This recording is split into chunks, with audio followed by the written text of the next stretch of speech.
¿Cómo les va? ¿En qué quedamos?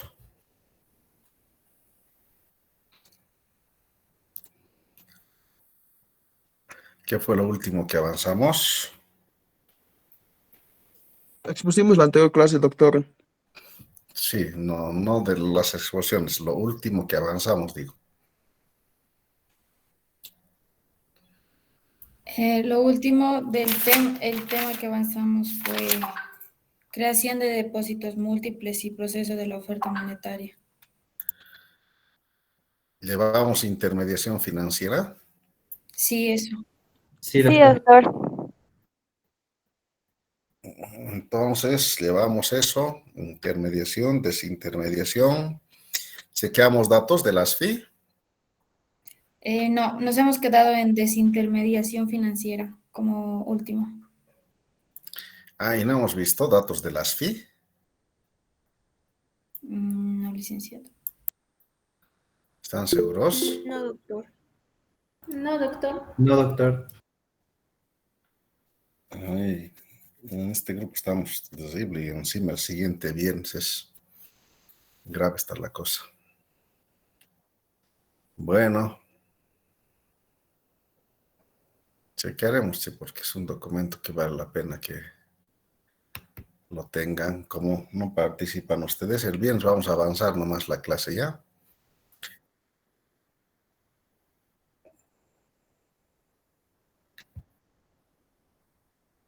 No, pues porque el antecedente de este grupo es que no participan, ¿no? Entonces, el viernes creo que hemos destinado un tiempo que no deberíamos destinar, ¿verdad? Entonces, el viernes vamos a avanzar nomás, ¿ya?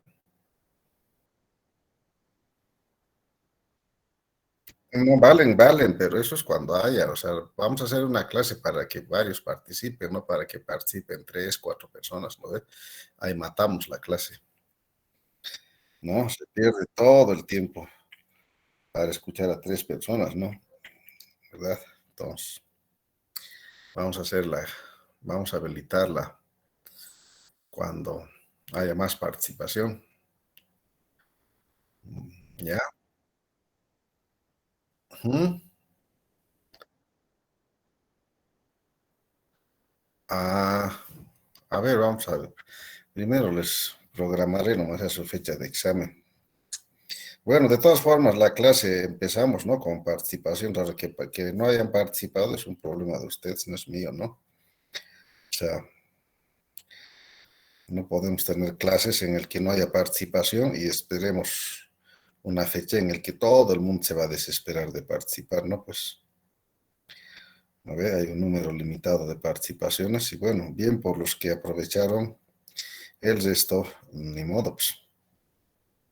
A ver, estamos así. Sí, pero en esa clase han participado muy pocos, ¿no ve? Para tener una clase, para tener una clase similar, ¿para qué? Entonces, por ahí en una clase nomás despacha a 15 a los que quieren participar. A ver, vamos a tener este viernes, pasamos nomás,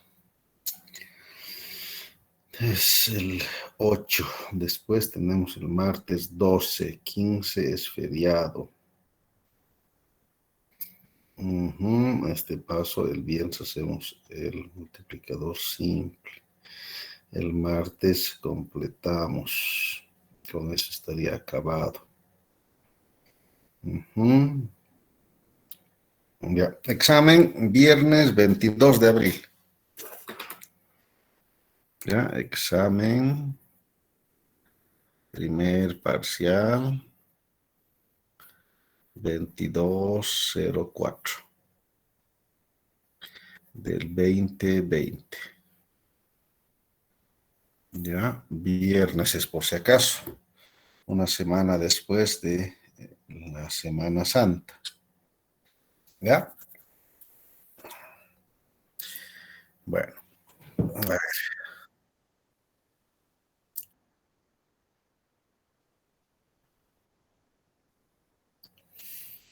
Bueno, se ha destinado una clase, ¿no? En una clase se atiende más o menos unas 15 participaciones. Que no participen ya no es mi culpa, pues, ¿no ven?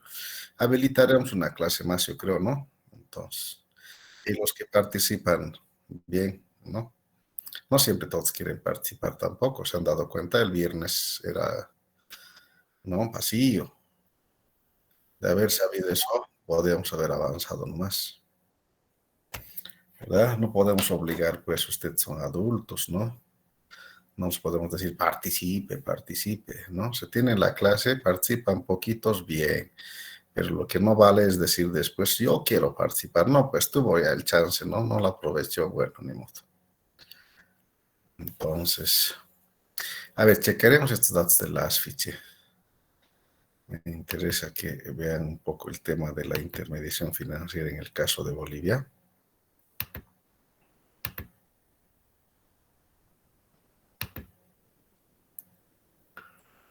A ver, esto está en... Acá tenían ese material. ASFI. Aquí tienen el Classroom, este material.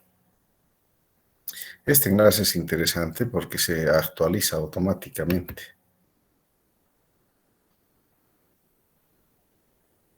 ¿Ya? Entonces, aquí tenemos, a propósito de la intermediación financiera, ¿cómo vamos? Quo vadis en Bolivia sobre la intermediación financiera, ¿no? Entonces, ahí tenemos a febrero de este año alguna información, ¿ya? No hemos mostrado esto, ¿verdad? No, doctor. Ya. Bueno, ahí tenemos la intermediación financiera, ustedes ya saben a qué se refiere la intermediación financiera.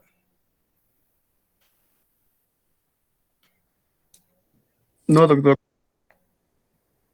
Que no, ya hemos avanzado de intermediación No se ha financiera. explicado, ¿A qué se doctor, sí. refiere? Cuando hablamos de intermediación financiera, ¿de qué estamos hablando? Se podría decir que es la comunicación que hay entre las familias, las empresas. Cuando las entidades financieras actúan como intermedio entre los ahorradores y los inversionistas. Muy bien. Ajá.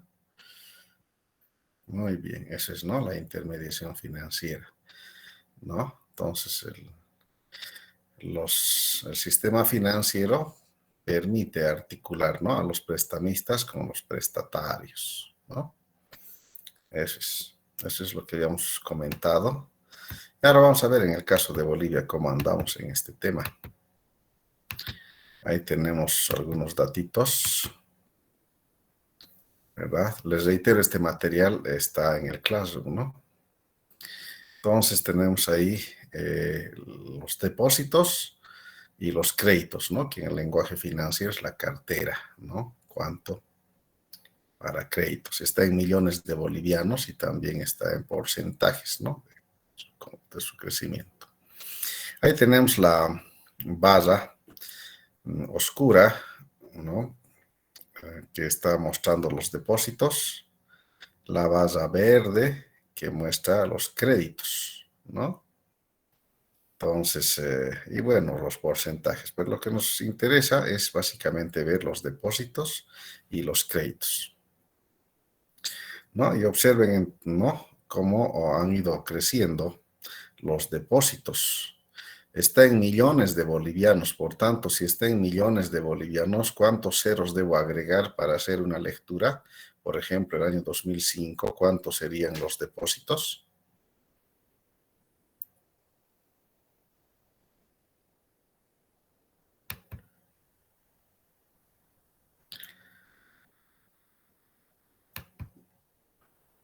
Si está en millones, ¿cómo voy a leer el dato del año 2005? La barrita azul, que son depósitos. 29.424 millones. Muy bien, 29.424 millones de bolivianos, ¿no ve? Eso era los depósitos y los créditos, ¿a cuánto llegaban? 26.879 millones de bolivianos. Exacto, muy bien. ¿No? Y entonces vean cómo han ido aumentando los depósitos, ¿no? Y también los créditos a lo largo del tiempo, ¿no? A lo largo del tiempo, ¿no? Siempre los depósitos en unos años más que en otros ha estado encima, muy por encima de los créditos, como el año 2014, 2015, ¿no? Entonces, y bueno, tenemos el conflicto, ¿no? Acá en el caso del COVID, ¿no? Entonces, año 2020, igual los depósitos, a pesar de que teníamos el COVID, igual han seguido aumentando, aunque en términos de crecimiento, vean, la línea ploma, la línea segmentada ploma, está hablando de los depósitos de un año a otro, y la línea amarilla los créditos, ¿no? Entonces, en el conflicto del año 2019, en noviembre ya al final, uno puede ver, ¿no?, de qué forma los depósitos se han contraído, ¿no? Y más allá de no depositar, pues la gente ha retirado sus depósitos por ese ambiente de incertidumbre política que había, ¿no? Y también eso ha hecho que los créditos disminuyan también, ¿no? Disminuyan.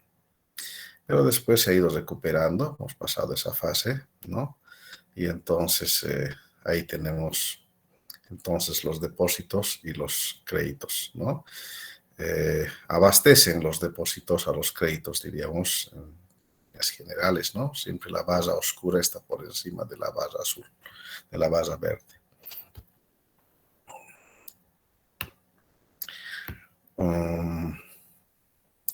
Ahora tenemos acá los depósitos solamente. Está también en millones de bolivianos y porcentajes, pero estamos identificando el tipo de depósitos. ¿Qué tipo de depósitos, no? Es la que la población, los agentes bolivianos, familias, empresas normalmente realizan. Y en esta tortita tenemos una síntesis al 28 de febrero del 2022, ¿no? Entonces vean cuál es el componente mayor de los depósitos a plazo fijo, ¿no? Casi la mitad del total de los depósitos o ahorros en el sistema financiero está a plazo fijo, ¿no? Le sigue caja de ahorro, ¿no?, con casi una tercera parte, y los depósitos a la vista, cuenta corriente o en cuenta de cheques, ¿no? Esto es importante, el tema de los depósitos a plazo fijo, porque además les decía que es el dinero que no se inmoviliza, ¿no? Se inmoviliza este dinero por cierto periodo de tiempo. En otros cuadros más detallados, este plazo fijo normalmente está concentrado entre 3 y 6 meses, ¿no? Entonces se inmoviliza, no se utiliza, y por eso que las entidades financieras a uno le pagan una tasa de interés pasiva más elevada, ¿no? En cambio, caja de ahorro se caracteriza porque hace uno movimientos diarios, ¿no? Depende, hay algunos bancos como el BNB, donde tienen dos cuentas en caja de ahorro, dos tipos de caja de ahorro, ¿no? La cuenta clásica y la cuenta eficaz. En la cuenta clásica uno puede hacer movimientos diarios, y en la cuenta eficaz solamente 4 veces máximo al mes. Entonces la cuenta eficaz paga una mayor tasa de interés pasiva que la cuenta clásica. Pues el banco, ¿verdad?, en la cuenta clásica no sabe con cuánto dinero finalmente va a contar, son movimientos diarios. Y estos depósitos a la vista, ¿verdad?, sobre los cuales se dan una chequera, un talonario de cheques, no se van moviendo igual porque son medios de pago. En el caso de la caja de ahorro tenemos la tarjeta de débito, ¿no?, con el cual también actuamos, movemos esa cuenta permanentemente. Pero vean, esta es la particularidad del tipo de depósitos que hay en nuestro país, ¿no? Los tres que habíamos comentado en un momento: depósitos a la vista, llamado también cuenta corriente, llamado también cuenta de cheques, caja de ahorro y depósitos a plazo fijo, ¿no? Entonces, ese predominio del depósito a plazo fijo uno puede observar con mayor peso, ¿no? A partir fundamentalmente, diríamos ya del año 2007, ¿no? Porque hasta antes de eso, el año 2005, vean que Caja de Ahorro está casi peleado con depósito a plazo fijo y también depósito a ahorro. Parecía que fuese una tercera parte cada uno, ¿no? Hasta el 2006 más o menos. Y luego empieza a tener más presencia los depósitos a plazo fijo, ¿no? La barrita azul empieza, ¿no? A tener un predominio, ¿no? En tamaño respecto a la caja de ahorro, ¿no? Y cuenta corriente se va achicando, ¿no? Esa es la particularidad de los tipos de depósito en nuestro país. ¿Mm? Vean entonces la cantidad, a ver, grábense nada más, al 21 de febrero de este año, nosotros tenemos ¿cuánto de depósitos en el sistema financiero?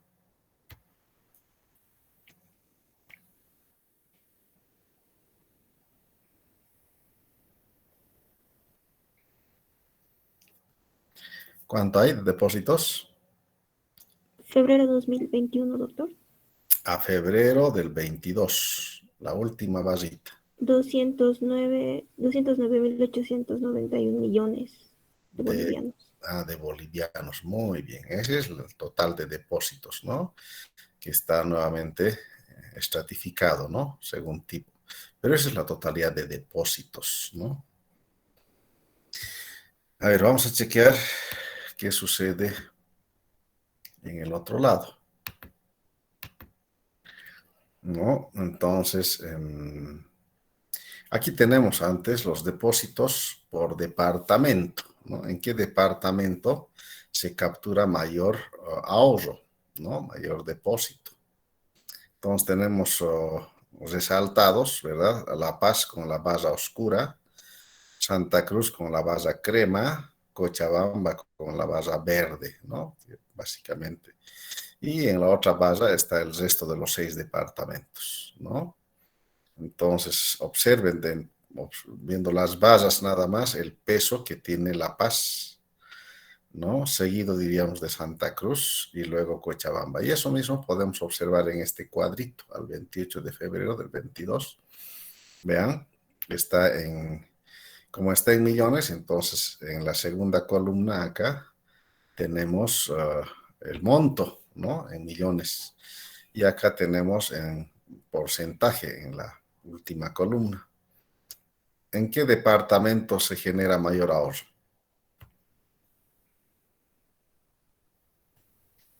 En La Paz. La Paz, doctor. En La Paz.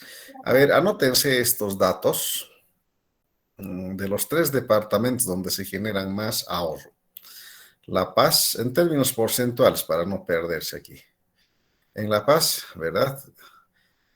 Se captura del total el 48.5%, casi la mitad del ahorro a nivel nacional se genera en La Paz, ¿no ve? 48.5.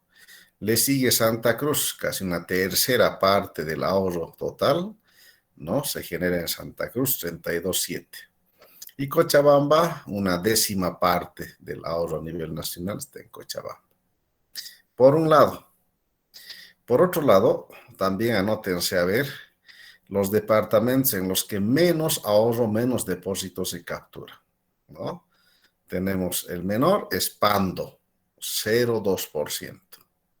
Beni, 0,7%. Oruro, 1,7%. Métanle ahí Chuquisaca más, e incluso a Potosí, porque la diferencia es muy pequeña, ¿no ve? Tarija nomás estaría bailando con 2-1, que después casi hay un triple empate entre Potosí, Chuquisaca y Oruro, ¿no ve? 1,7, Chuquisaca, Oruro, 1,8 Potosí. Y el menor, Pando, 0,2, Beni, 0,7. Ya, ese es el nivel de ahorro que se genera. Es bueno tomar nota de eso, porque seguramente vamos a chequear otro cuadrito. Antes tenemos el crédito. Bueno, ya hemos visto los depósitos, el tipo de depósitos, cuál es el predominio, plazo fijo, en qué departamentos más se genera ahorro, en el eje económico, a la cabeza de La Paz, seguido de Santa Cruz, Cochabamba. Los peores departamentos para captar ahorros son Beni y Pando, ¿no ve? Y el triple empate de departamentos quitando a Tarija. ¿Ya? Ahora, por el lado del crédito, ¿cómo vamos? Aquí tenemos, ¿verdad?, los productos crediticios o líneas de crédito, ¿no ve? En la barra oscura está el microcrédito, la barra verde es, o bien la barra celeste es de vivienda, la barra crema empresarial, la barra verde más oscura es el crédito a la pequeña y mediana empresa, las pymes.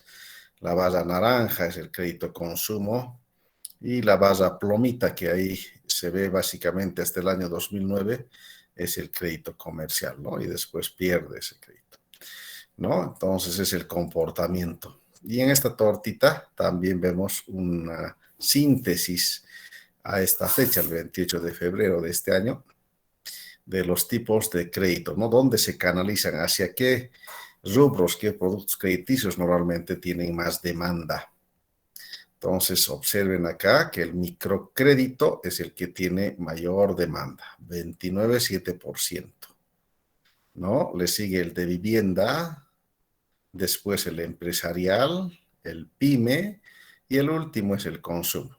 Lo interesante de esta torta es que vean, el crédito pyme es crédito productivo, ¿no? Pequeña y mediana empresa. El empresarial es empresarial, 22,6. Y el microcrédito normalmente también es actividades económicas, ¿no? De emprendimiento, 29. Entonces, es importante. 12 más 22, 34. 34 más 30, diríamos redondeado, 64%, más 2/3 partes del crédito se está destinando básicamente a actividades productivas. Eso es importantísimo, ¿no? Entonces, y el crédito consumo, que básicamente tiene que ver con un crédito importado de línea blanca, ¿no? Refrigeradores, motos, movilidades, etcétera, es de porcentaje menor, pero esto no tiene mucha trascendencia en el PIB de nuestro país, porque la mayor parte, si no todos, los productos que se compran no se producen en nuestro país, ¿no? Entonces, esa es la característica del crédito, ¿no? ¿Ya? Entonces, vamos por ese lado. Después tenemos acá el crédito por departamentos. Eso también se van a anotar, ¿no? Otra vez tenemos al eje Santa Cruz, La Paz, Cochabamba, ¿verdad?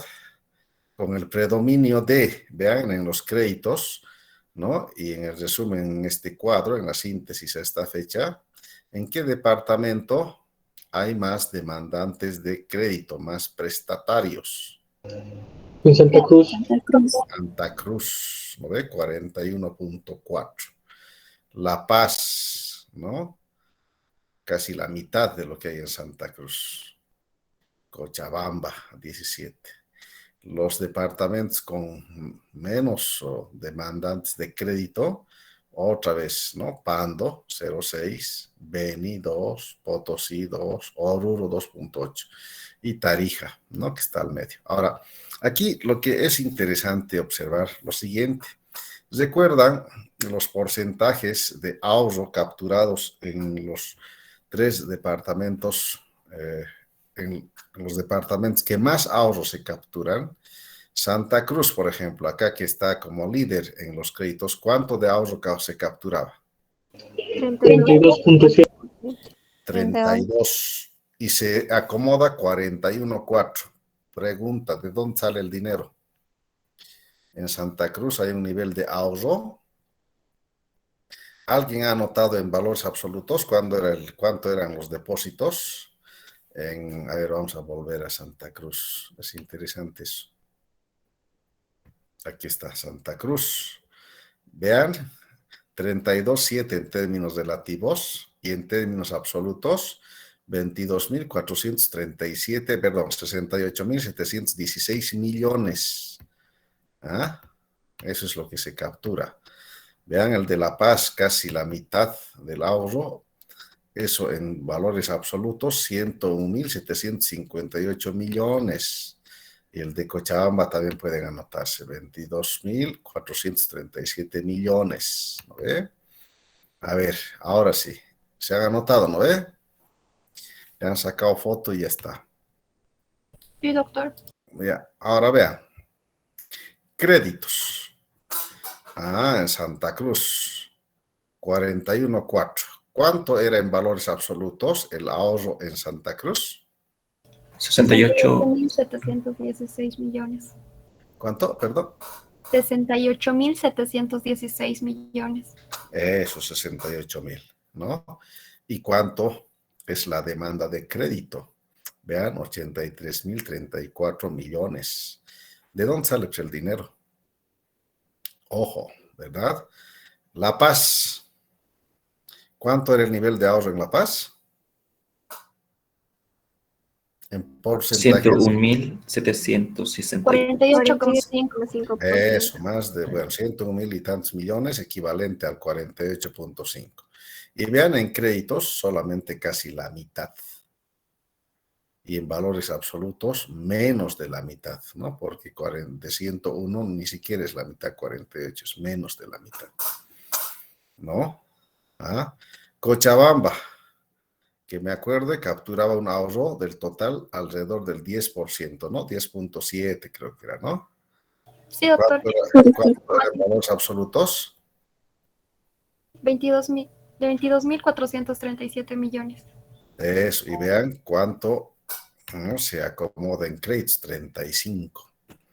Y así uno puede ir observando, vean, en el caso de Pando, tenía un ahorro de 0,2, pero su crédito es mayor, 0,6. Beni también es 2,2, era 0,7 su ahorro, creo, ¿verdad? Entonces, Potosí, ¿cuánto era su ahorro en términos porcentuales? 1,8. Y vean, el crédito es mayor. Oruro, ¿cuánto era su ahorro? 1,7. 1,7. El crédito es mayor. Tarija, ¿cuánto era su ahorro? 2,1. 2,1 y casi doblega en el crédito. Chuquisaca, ¿cuánto era el ahorro? 1,7. 1,7. Y vean, ¿no? Más que duplica el crédito. Vean, en todos los departamentos, quitando el eje, en los 6 departamentos, los créditos son mayores a los ahorros que ellos capturan. Hay un monto en créditos que se está acomodando mayor al ahorro que se ha capturado. Y entre los 3 departamentos, vean el caso de Santa Cruz, ¿verdad? También se genera más. En Cochabamba también. En el único departamento en el que se ahorra mucho y se saca poco crédito es en La Paz, ¿no? Se ahorra más de 101.000 millones de bolivianos, ¿verdad? Casi la mitad del total de ahorro, y se coloca en créditos menos de la mitad, ¿no? Entonces, ¿de dónde sale el dinero? Porque uno, ¿cómo explicaría? A ver, si en Cochabamba estamos ahorrando, ¿verdad? 10 y el crédito es 15, ¿de dónde sale 5? Doctor, podríamos decir que se está repartiendo el ahorro de los de La Paz en realidad al crédito de los demás departamentos. Afirmarlo, eso es tienes que afirmarlo. Sí, efectivamente, ¿no ve? Acá lo que uno puede observar es que, vean, en 8 departamentos de los 9, los créditos son mayores que el ahorro y solo en un departamento, ¿verdad? El crédito es menos de la mitad del que capturan en ahorro. Es la explicación que es que hay fuga de capitales, ¿no? Los paseños ahorran y cruceños, cochabambinos, chuquisaqueños, tarijeños, orreños, potosinos, benianos, pandinos, ¿verdad? Se benefician con esos ahorros, ¿no? A través de los créditos. Las entidades financieras tienen alcance nacional, ¿no ve? Los bancos tienen sus agencias en cada departamento. Entonces, el tema es que No hay, es decir, el ahorro en Cochabamba se va a invertir en Cochabamba, en créditos, no hay eso, ¿no ve? Es decir, el ahorro se captura en Cochabamba y donde hay más crédito sale, pues, ¿no? A través del mismo banco. O sea, que hay una fuga de capitales de La Paz. La fuga de capitales no solamente es de país a país, vean acá, es de departamento al resto de los departamentos. Y esto para La Paz debería ser una llamada de atención. ¿Por qué será que en La Paz no se ahorra, la gente ahorra, las empresas ahorran, el sector público ahorra, ¿verdad? Pero no hay, ¿verdad?, tanto crédito. Y en los otros 8 departamentos el ahorro es menor, pero hay más crédito. Y aquí tiene que haber el tema del ambiente, ¿no? Para hacer negocios, para comprar, a nivel de las familias, por ejemplo, ¿no? ¿Por qué será que si desagregáramos esto a nivel de familias, vamos a encontrar algo parecido? Que las familias en Santa Cruz sacan más crédito que las familias en La Paz, ¿no? Y en el resto de los departamentos posiblemente encontremos también lo mismo. Entonces, ¿qué juega, ¿no? ¿Qué elemento juega para que uno asuma ese comportamiento, ¿no? ¿Será que Santa Cruz, al ser un departamento relativamente estable, donde hay más opciones de trabajo, le permite a la gente, por ejemplo, arriesgarse más a sacar un crédito, ¿verdad? Porque uno dice, bueno, aquí hay oportunidades de trabajo, ¿no? Entonces puedo sacar crédito y puedo consumir, por tanto puede entrar en una lógica más de consumista que de repente en otro departamento en el que tal vez no hay las mismas oportunidades laborales. ¿Qué le lleva a demandar más crédito a familias, a empresarios, ¿no? En ciertos departamentos respecto a las familias empresarios que radican en La Paz, ¿no? Es un tema, ¿no? Nuevamente es un tema interesante de investigación, identificar los factores que están explicando la fuga de capitales, la fuga de ahorro, ¿verdad?, de La Paz al resto de los departamentos, sobre todo a Santa Cruz y Cochabamba, ¿no ve? Entonces, pero todos finalmente se benefician, está saliendo dinero de ahí, ¿no? Entonces, es interesante identificar esos factores a nivel de cada agente, ¿no es cierto? Familias, empresas, municipios, gobierno departamental. O sea, ¿qué está pasando? Llama la atención, ¿verdad? Sí, doctor. Y esto es de, digamos, según el dato al 28 de febrero. Hace unos 10, 15 años, algo similar ocurría en el caso de Cochabamba, ¿no? Se capturaba un ahorro y los créditos estaban por debajo del nivel de ese ahorro. Entonces, y resulta de que habían departamentos, ¿no? Como Tarija, donde repuntaba, ¿no? El ahorro era menor que el crédito. Entonces, no solamente estaba saliendo dinero de La Paz, también salía de Cochabamba, ¿no? Felizmente a estas alturas tenemos un ambiente que ha mejorado en cuanto a las demandas de crédito en Cochabamba, ¿no? Se ahorra menos en Cochabamba respecto al crédito que sacan, ¿no? Entonces, igual, eso es una muy buena situación, ¿no? La gente se anima a sacar crédito, las empresas se animan a sacar crédito, por ahí el ambiente de negocios es mejor, ¿no?, que en La Paz. En La Paz es un departamento conocido por ser muy conflictivo, todos los días siempre hay protestas, ¿verdad? Pero habrá que identificar de manera más formal, más rigurosa, esos factores o los factores que están explicando esa fuga de ahorro de La Paz al resto de los departamentos. Sobre todo, por lo menos ver esa explicación, analizarla a nivel del eje, ¿no? Hacia Santa Cruz y hacia Cochabamba. Es interesante. Otro tema para investigar, ¿no? Es interesante la investigación. Solo esa cosita es una contribución interesante, ¿no? Explicar, en el caso de Bolivia, por qué hay fuga de ahorro en La Paz y por qué en los departamentos, ¿verdad?, el nivel de crédito supera a su ahorro. O sea, ¿qué lleva a ese tipo de decisiones? ¿Ya? Es bien interesante. Así que, pero más adelante en el taller, eso yo creo que se les ocurrirá a los que quieren hacer investigación. Es apasionante hacer investigación. ¿Ya? A ver, ¿qué cosas más podemos observar aquí? Aquí tenemos después los comecomes del ahorro y el comecome de los créditos, ¿verdad? Digo por el dibujito, ¿eh? Este dibujito les recuerda al comecome. ¿verdad? Tiene esa Parece, forma. si lo juntamos, parece un ADN, licenciado. ¿Un qué? El ADN. Ah, sí, sí, sí, sí. También. Sí, sí. Ya estoy con mis come-comes pensando en el jueguito, pero sí, sí, también, ¿no? Se parece al ADN, al MNR, al MIR, bueno. Pero te refieres al ADN de la sangre, ¿no? Claro. Sí, sí, doctor. Sí, se parece.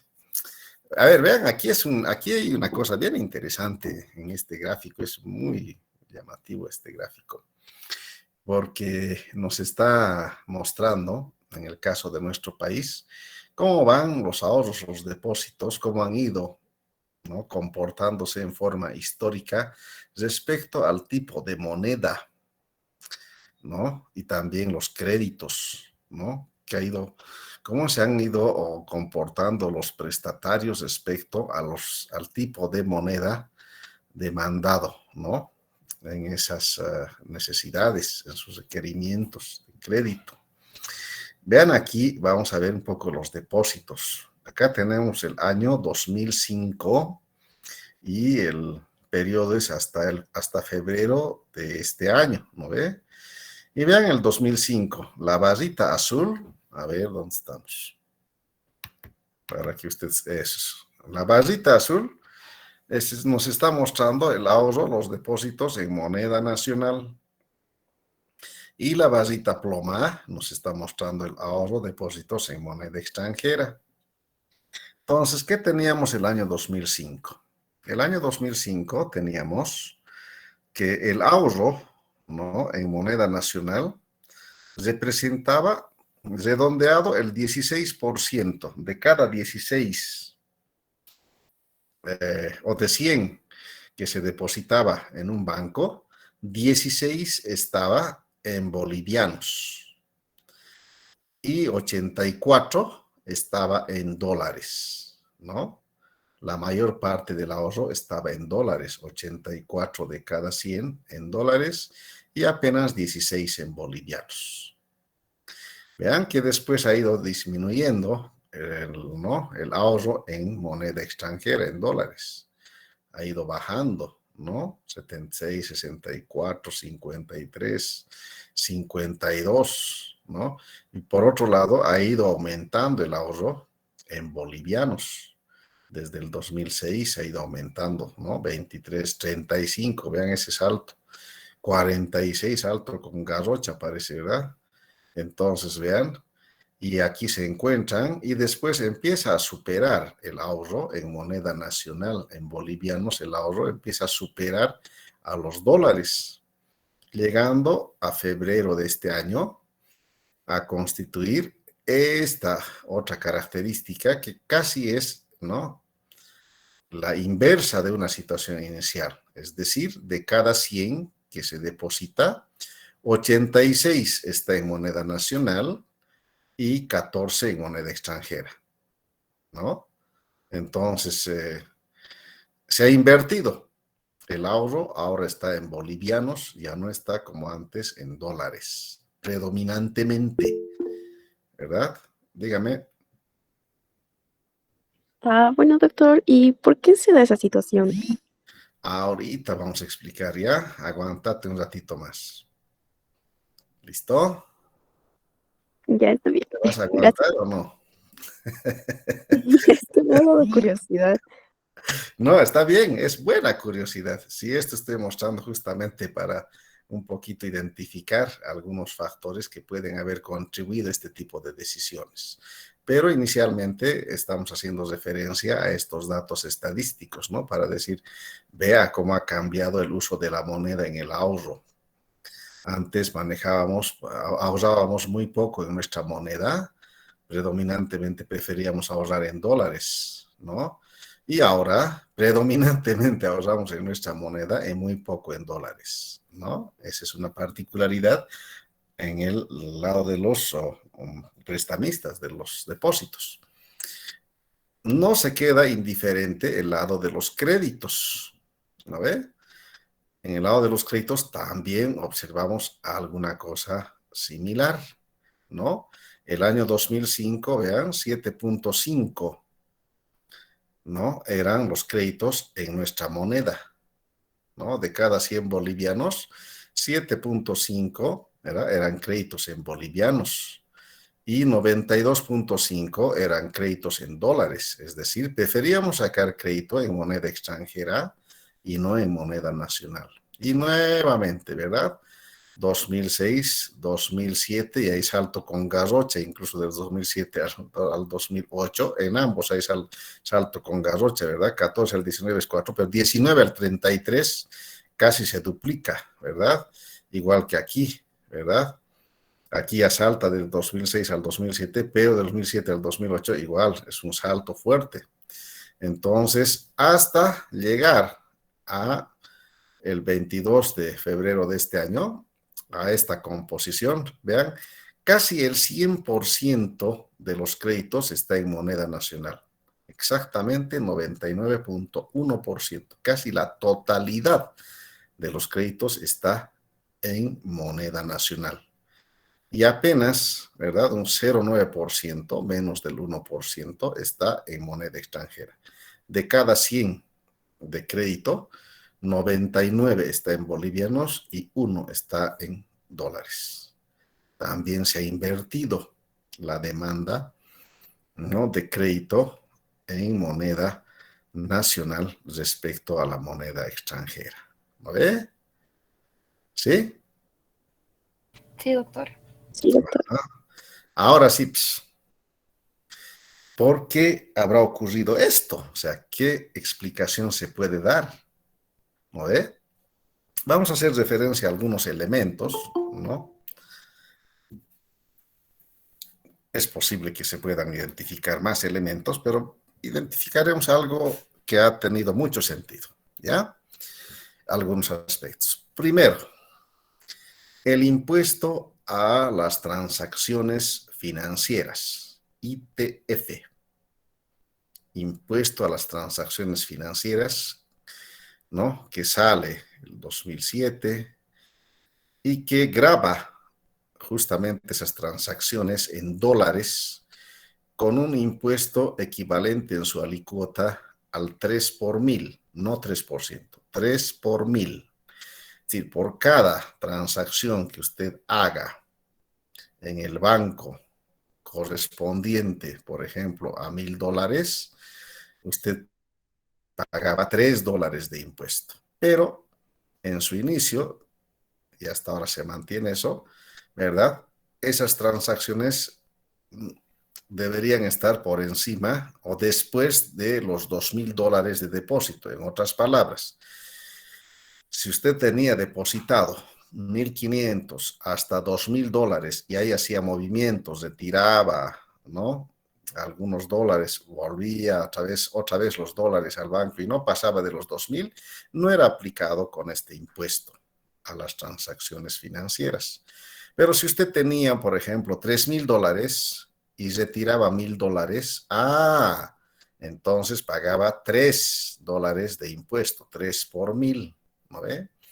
Si volvía a depositar $1,000, otros 3 por 1,000, es decir, tanto por el retiro como por el depósito, por encima de $2,000, ya se aplicaba la alícuota del 3 por 1,000, o el monto que corresponda. Si tenía $2,500, ¿verdad?, retira 500, entonces le va a tocar $1.5 de impuesto, porque es 3 por 1,000, ¿no ve? De 500, la mitad, 1.5, ¿no? Entonces, esta medida, por supuesto que empezó a ahuyentar los ahorros, ¿no?, en moneda extranjera. Si usted tenía ahorro en dólares, como acá estamos viendo, y le sale ese impuesto a las transacciones, y no necesariamente en el ahorro hay $2,000, $3,000, sino hay muchos montos, mucho mayores, ¿verdad? Entonces, imagínese el monto que pagaba como impuesto por hacer movimientos, ¿no?, ya sea de depósito o de retiro, ¿no? Si una casa vendía a alguien, ¿verdad?, y decía, me lo pones a mi cuenta, y lo vendió en $100,000, imagínense, ¿no?, por ¿no? De 98,000 tenía que por cada 1,000 sacar 3 por 98, ¿no ve? Entonces, no era poco. Entonces, este fue una medida que empezó a transitar, ¿no? El ahorro en moneda extranjera a la moneda nacional, similar que en el caso del crédito, ¿no?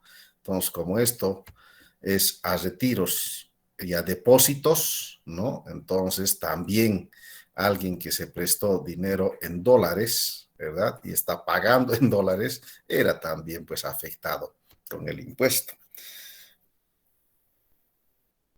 Y a eso hay que sumar este supuesto neoclásico sobre la información asimétrica, ¿no? Es decir, no toda la gente maneja la información. Algunos manejan información más completa que otras personas que manejan rumores. Y a veces la mayor parte de la gente maneja rumores, ¿no? Está sujeto a la noticia, ¿no? Y a veces en las noticias hay sensacionalismo. Entonces dicen, se va a aplicar impuesto a los depósitos en dólares. Ya no han explicado, ¿verdad? Que no van a ser afectados los que tienen hasta $2,000, ¿no? Y después de eso recién, no. Ya, la figura es, ¿no? Se aplica un impuesto a los depósitos, ¿verdad? A las transacciones en dólares, ¿no? Ya sea de retiro, ya sea de depósito, ¿no? Por tanto, el que ahorra, si hace movimientos, paga. El que tiene crédito, si hace movimientos, paga. Y como tiene que ir pagando en dólares, entonces le afecta el impuesto. Y ya está. ¿Qué harían ustedes si ocurre eso? ¿Mantienen su ahorro en dólares? No, doctor. No, no ve.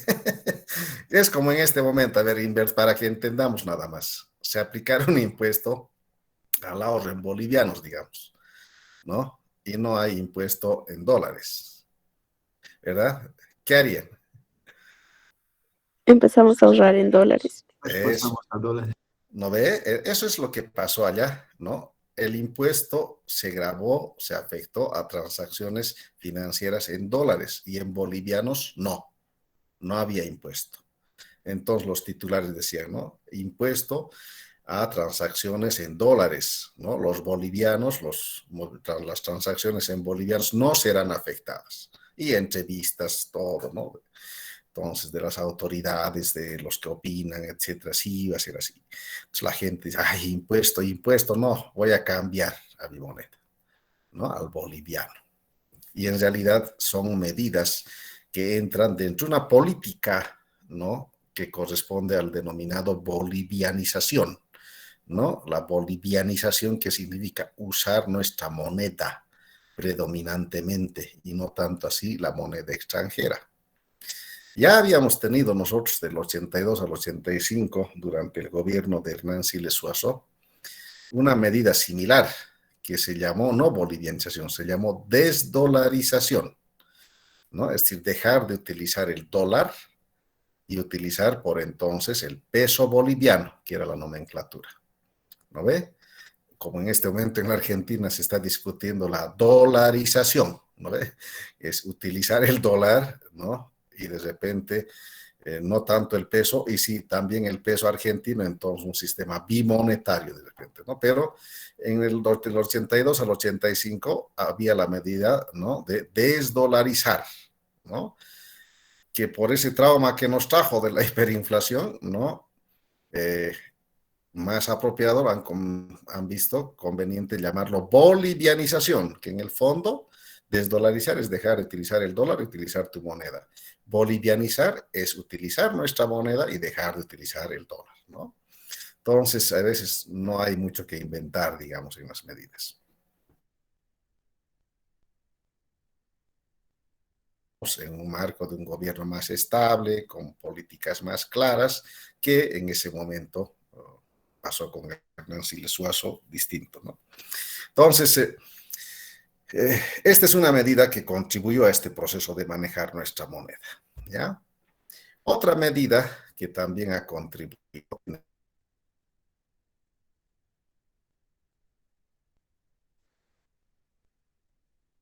hace referencia a la diferencia entre el precio de venta y el precio de compra del dólar, ¿no? Hasta, a ver, vamos a ver aquí. Vamos a checar, pues vamos a curiosear.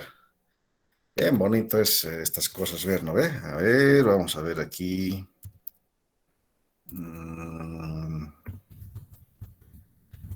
Distintos tipos de cambio en Bolivia.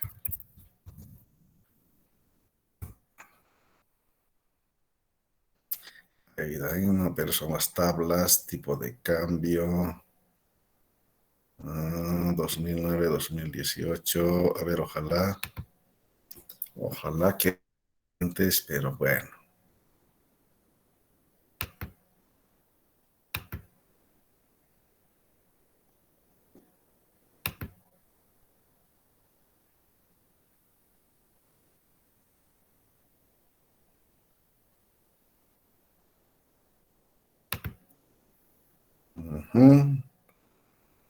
Aquí me adentran nomás al Banco Central. Aquí están, pero comparaciones. ¿No ve? Tipos de cambio pactados con clientes, tasas de interés. Aquí no he hecho ese ciclo. Euro.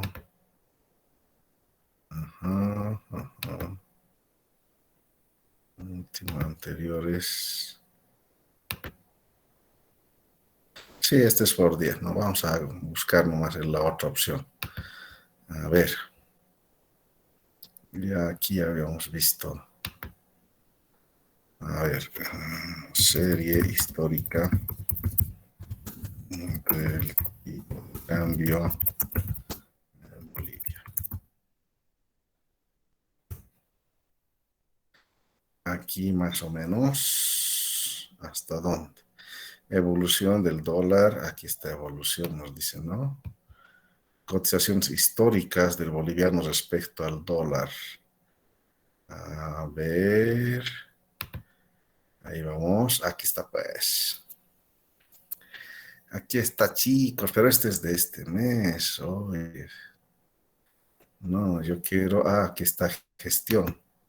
Vamos a buscar, pues, gestión. Vamos a ver.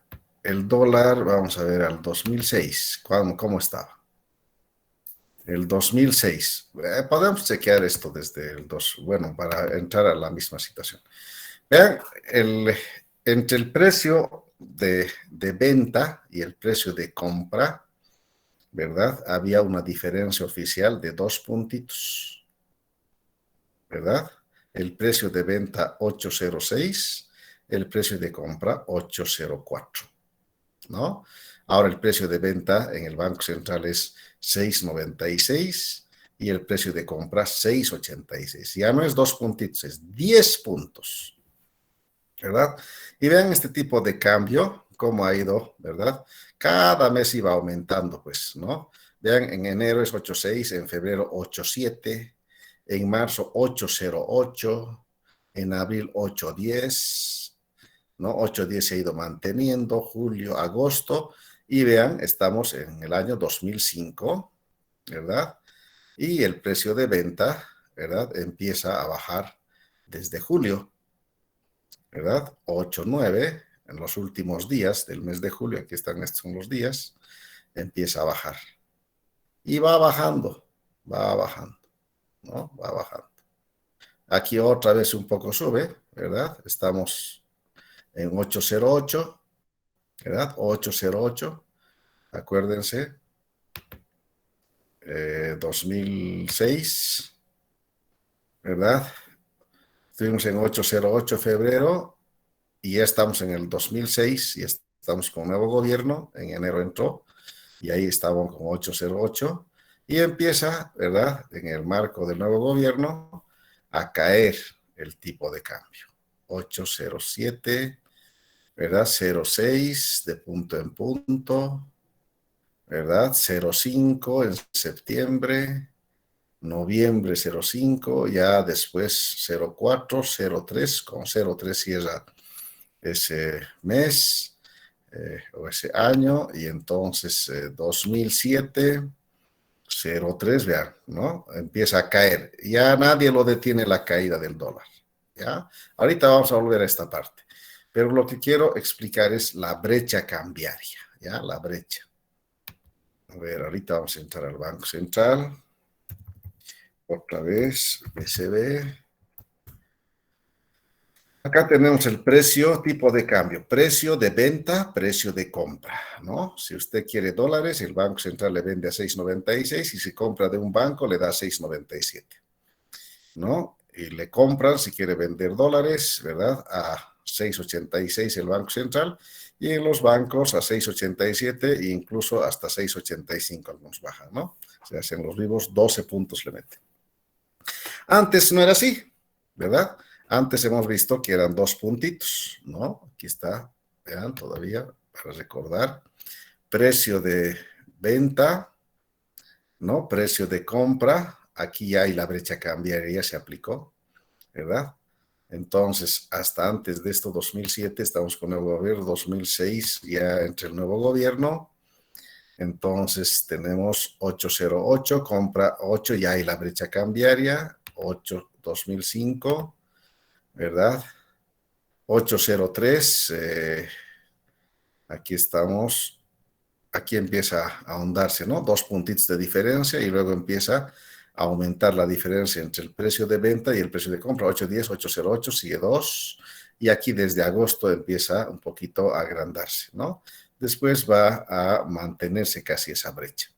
Entonces, la brecha cambiaria es este diferencial entre el precio de venta y el precio de compra. Como antes era estrecho entre el precio de venta y compra, la gente manejábamos, ¿no? Dólares, pagábamos almuerzo con dólares, cualquier bien o servicio podíamos pagar con dólares en un surtidor sin mayor problema, ¿verdad? El dólar antes estaba subiendo, siempre estaba subiendo hasta 808, recuerden los datos que hemos mostrado. Y por tanto, una moneda que va subiendo, que se va apreciando, ¿verdad? Es demandada, aceptada, ¿verdad? Y entonces, esa era la característica, pero la diferencia con el precio de compra era estrecha. Luego se amplía eso a 10 puntos, como ahora podemos ver, ¿verdad? Son 10 puntos, ¿no? Venta con compra, ¿no? A miércoles 6 de abril, ¿no? Para mañana ya se mantiene, esto es de hoy, ¿no ve? Para mañana sigue el mismo tipo. Entonces, cuando se amplía, ¿qué quiere decir? Que si usted tiene dólares en el banco, ¿no? Uno tiene depósitos en dólares, y bueno, y si va a hacer transacciones financieras en bolivianos, se va a ir al mercado después, entonces le va a decir, ¿sabe qué? Los $200 que estoy retirando deben bolivianos, por favor. Ah, perfecto, ¿no? Le voy a dar en bolivianos. ¿Qué está haciendo usted? Vendiendo los dólares al banco.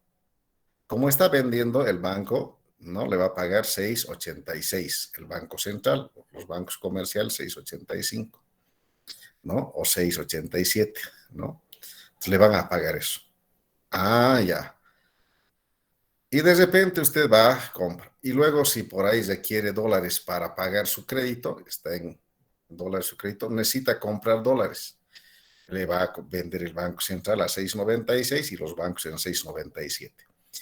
¿Cuánto está perdiendo por cada 100 bolivianos? Alrededor de 10 bolivianos.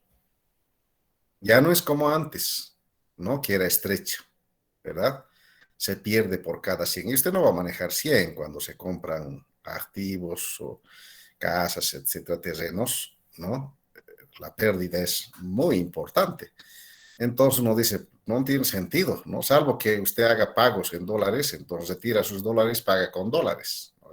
El que recibe esos dólares en algún momento necesita convertir a bolivianos y pierde dinero, ¿verdad? Porque va a vender sus dólares a 10 puntos menos del precio de venta, ¿no? Porque va a vender y alguien le va a comprar, ¿no? En una casa de cambio, en una cooperativa, en un banco. Le van a pagar 10 puntos menos.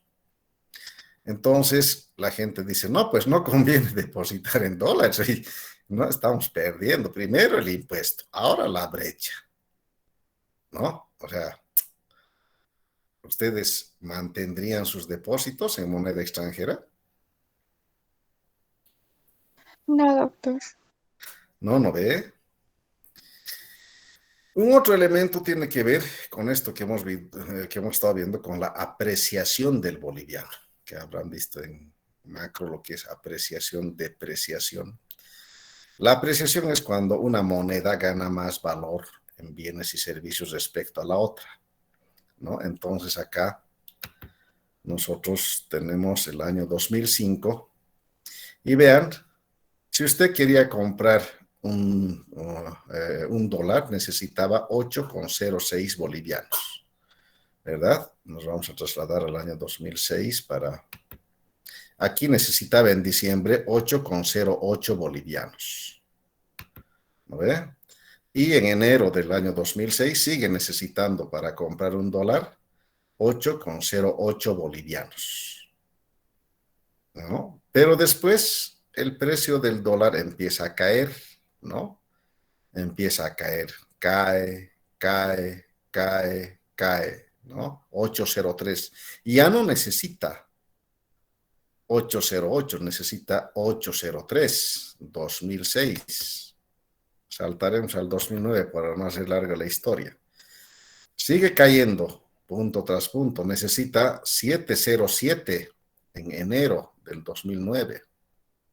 Y se mantiene eso hasta diciembre del 2009. Necesita 7,07, 2009. 2010, ¿verdad? Ya no necesita 7,07, necesita 7,05 por dólar. 2011. Ya no necesita más de 7. Necesita exactamente desde qué mes, desde noviembre, ¿no? Desde noviembre, desde el tercer día de noviembre, 6,96 por un dólar. Ah, quiere decir que el dólar ha ido perdiendo su valor, se ha depreciado, se ha devaluado. ¿Quién se apreció? ¿Quién se sobrevaloró? La moneda nacional. Cuando el dólar andaba de subida, ¿verdad? Todos aceptaban pagos en dólares. Decía, está bien, oh, me conviene, el dólar anda subiendo y perfecto, genial. Pero cuando empieza a caer el dólar, ¿quién va a aceptar dólares si está perdiendo punto tras punto su valor? Prefieren agarrar bolivianos, porque el boliviano está ganando valor. Cada vez requiere menos bolivianos por el mismo dólar. Este es otro, ¿no? Otra medida que contribuye al uso, ¿no?, de los bolivianos y desmotiva el uso de dólares, ¿no ve?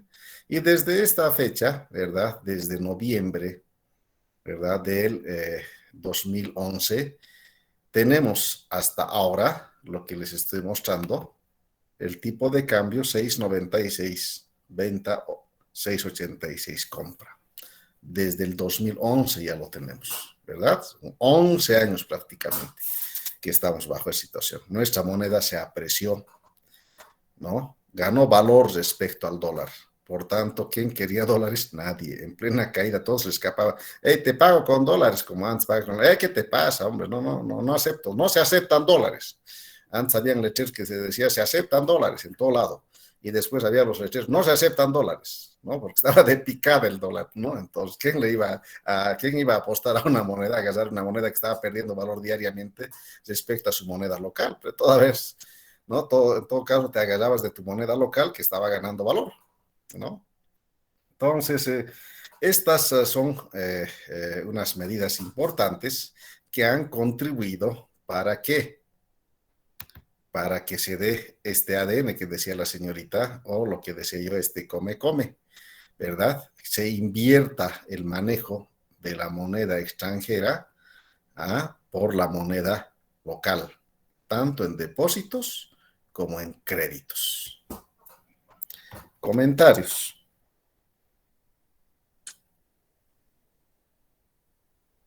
¿Qué dicen? Lice, ¿en qué instancias nuestra moneda llegaría a tener más valor todavía del que ya tiene?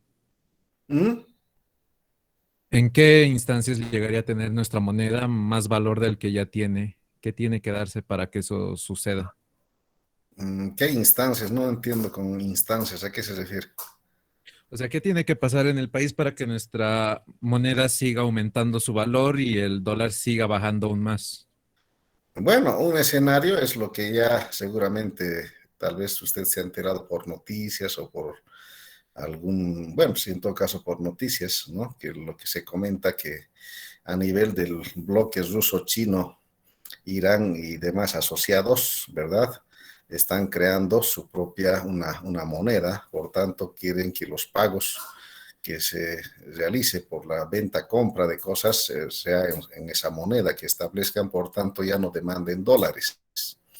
Y hay pues una serie de opiniones al respecto que si fuese así y algunos otros países alimentarían esa misma línea, se demandaría menos dólares, por tanto el precio del dólar estaría perdiendo valor, ¿no? Que tarde o temprano podría llegar acá también eso, ¿no? Es decir, podríamos tener un dólar más devaluado, independientemente de la medida, digamos, que pueda tener el Banco Central respecto al tipo de cambio. En algún momento por allá en el 6,96 es 6,90, ¿no?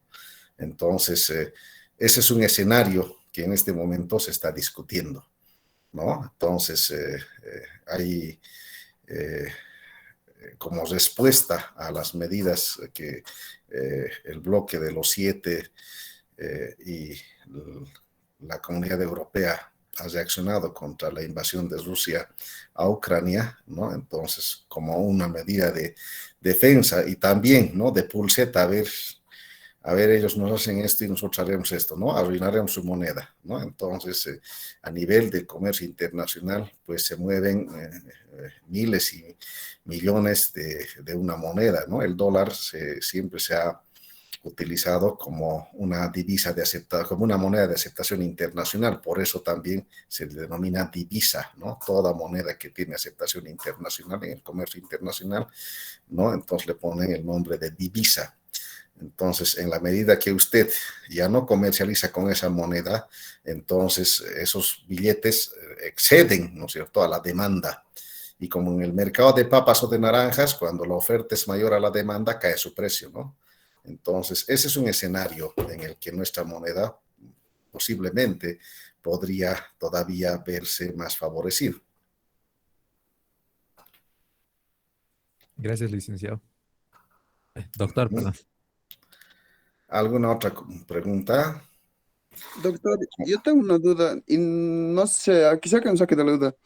Tengo entendido que, o sea, en Bolivia el tipo de cambio no varía, pero en el exterior varía y esa diferencia, en caso de que se deprecie el dólar, seguimos, sale de la Reserva Internacional, ¿no?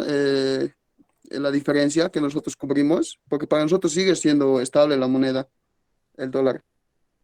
A ver. ¿Puede volver a repetirme su pregunta? No le he captado bien. Ok. En Bolivia el tipo de cambio del dólar es constante, es fijo, pero en el exterior va variando, Ajá, hasta donde tengo entendido. En caso correcto. de que se deprecie, esa diferencia para que en Bolivia siga estable el dólar sale del RIM, ¿verdad? A ver, en nuestro país, como hemos visto en las estadísticas, desde la tercera semana del mes de noviembre, el precio de venta es 6,96 y el de compra 6,86 y desde ese momento evidentemente no se ha movido. Estamos en un tipo de cambio prácticamente fijo, ¿no? Y usted me dice, sin embargo, afuera el tipo de cambio va variando, ¿no ve? Aquí se ha mantenido fijo y afuera, en cambio, los países han devaluado su moneda. Eso me está diciendo, ¿verdad? Sí, porque nuestro tipo de cambio es fijo, ¿no? Y mientras tanto, a lo que sea en Chile, México y otros países, su tipo de cambio varía. Por eso, se ha devaluado, el dólar ha ganado valor y su moneda local ha ido perdiendo, es decir, más moneda local por el dólar. Eso es la devaluación de una moneda local, ¿no? Y en gran medida el tema del contrabando, por ejemplo, también uno explica que en la Argentina se devaluó la moneda. Cuando se devalúa su moneda local, necesitan más pesos argentinos por el mismo dólar.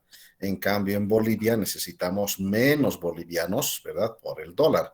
Por tanto, nuestra moneda tiene más capacidad de compra, ¿verdad? Porque con menos bolivianos compramos un dólar, lo que para los argentinos representa, ¿no?, muchos más pesos argentinos por el dólar. Y por eso, ¿verdad?, con nuestra moneda compramos dólares, más dólares, y con más dólares traemos más productos, y entonces vemos mucho contrabando en nuestro país, para un poco, digamos, manejar un ejemplo.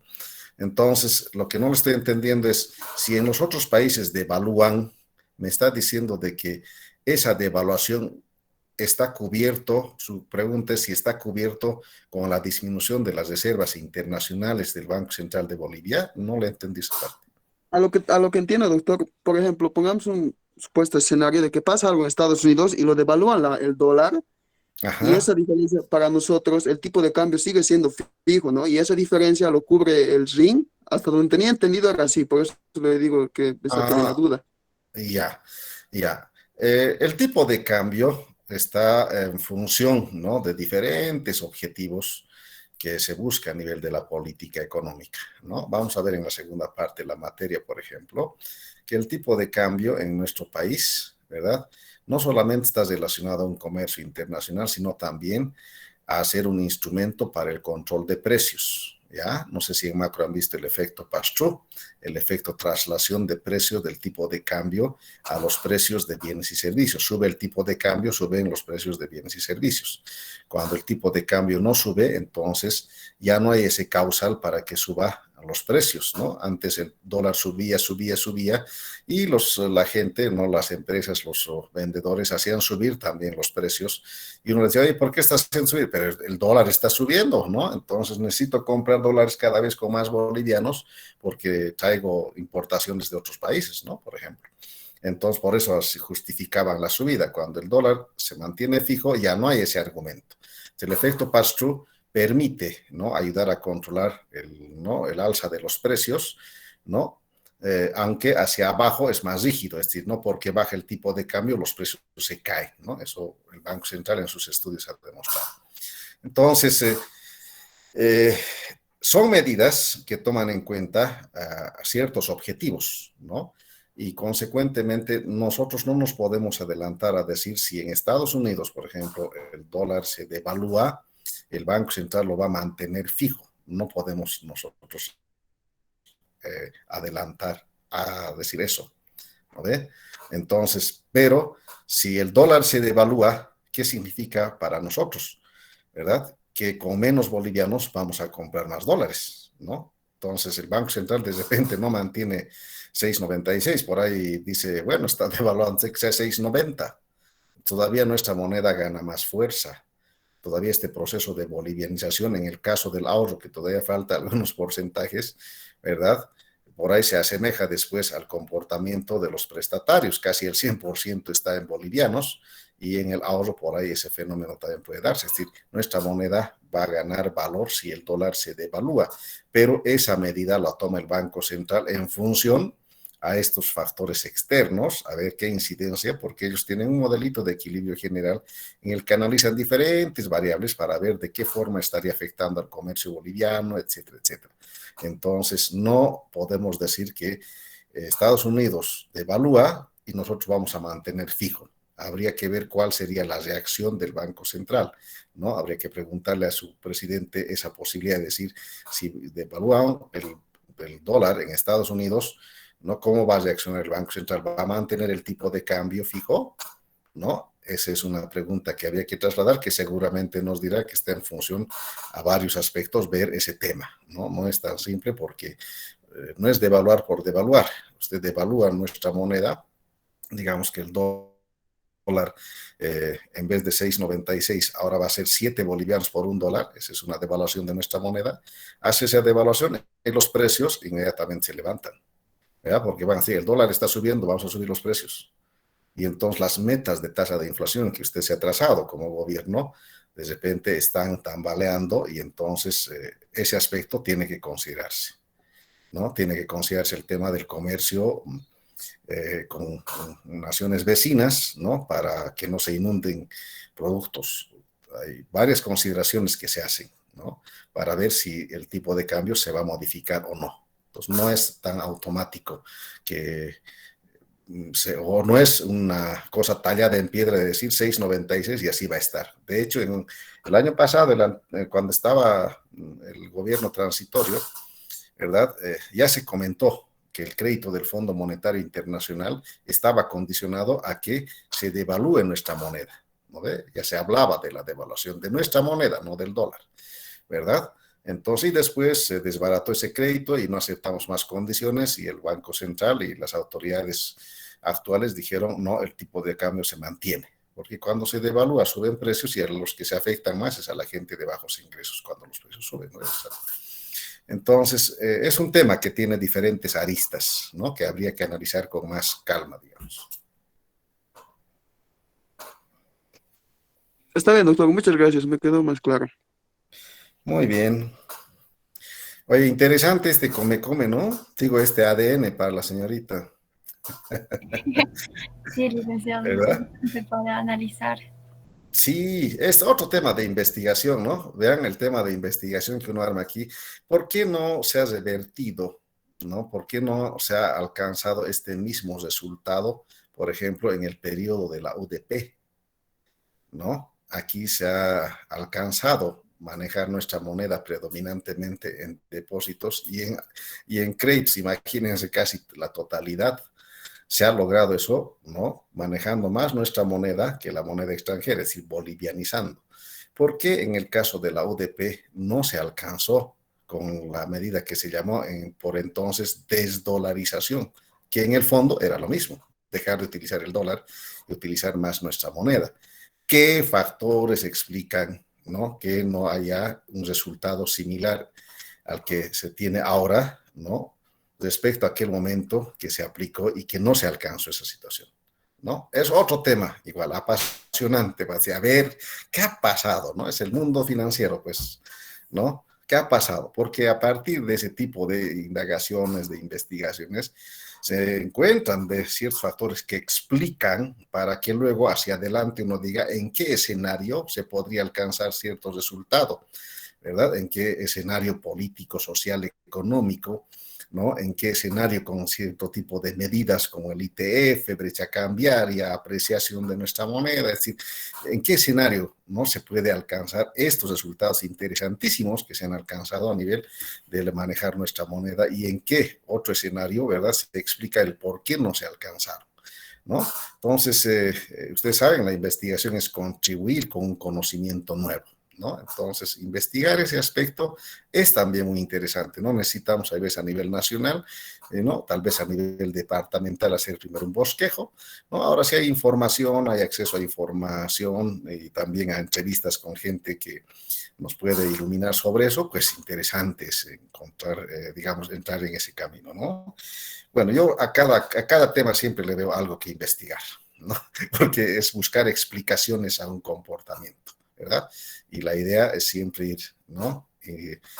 Queriendo, ¿no? Encontrar qué ha pasado, ¿no? Que por qué se ha logrado este resultado aquí y antes no se logró. Entonces, es un tema interesante también, ¿ya? Así que se les paso como idea para que cuando estén en las instancias correspondientes por ahí les llame la atención, ¿ya? Muy bien, chicos. Entonces, el día viernes continuamos. ¿Ya? El viernes vamos a continuar. Hay que cerrar un tema del multiplicador simple, el multiplicador ampliado, que supongo que lo vamos a hacer entre el día viernes y el día martes, ¿no? Y después, bueno, ya tenemos un poco la fecha y antes de la fecha, bueno, haremos algún tipo de ejercicios, todo, ¿no? Lo importante es que cuando habilitemos una clase para poder hacer las exposiciones, ¿verdad? Esa clase tiene que estar realmente, ¿verdad?, lleno de exposiciones. En la medida en que ese requisito se cumpla, no se preocupen respecto a que podamos crear otra clase más para que exponga. De eso no se preocupen, ¿ya? Lo importante es no tener clases como la del viernes, perder tiempo, ¿no ve? No tiene sentido, ¿ya? Entonces, vamos a ver en una clase que vamos a habilitar cuál es la reacción respecto a sus exposiciones, ¿no? Si es la misma que del viernes, quiere decir que pues 50 puntos no les llama la atención y se la juegan sobre 50 en el examen. Pero si está lleno de demanda de exposiciones, ¿cómo no? Vamos a habilitar, por supuesto, una clase, otra clase, no hay problema de eso, ¿verdad? Porque la idea es que ustedes ganen, se la ganen sus puntos, pues, ¿no? Nadie le está regalando, se van a ganar sus puntos. Y mientras haya el interés de querer ganar puntos, nadie les va a privar esa inquietud que tengan, ¿listo? Así que tranquilos nomás, ¿ya? Dime, Inés Sofía. Doctor, una cosita. Nos faltaba una pregunta por responder, que era cómo podría mejorarse el control de la oferta monetaria. ¿En dónde? ¿En el ejercicio? No, eso era al principio cuando estaba. Nos dijo que eso recién nos iba a explicar. Sí, ahí vamos a llevar eso justamente en el multiplicador ampliado. ¿Ya? Ni siquiera todavía en el multiplicador simple. En el multiplicador ampliado vamos a encontrar una formulita donde van a estar el comportamiento del público, lo vamos a medir a través de una razón o cociente, también el comportamiento de del sistema financiero, lo vamos a medir por otro cociente, y ahí vamos a decir, por ejemplo, según Miskin, por qué no se puede tener un cálculo exacto de la oferta monetaria, ¿no es cierto? ¿Qué pasa con estas razones? Y ahí mismo vamos a comentar, en el caso de Bolivia, qué otros elementos se añadiría para tener, ¿verdad?, esta situación relativamente complicada de saber en forma exacta la oferta monetaria. ¿Ya? En el multiplicador ampliado, Inés Sofía, por favor. Está bien, doctor, gracias. Muy bien.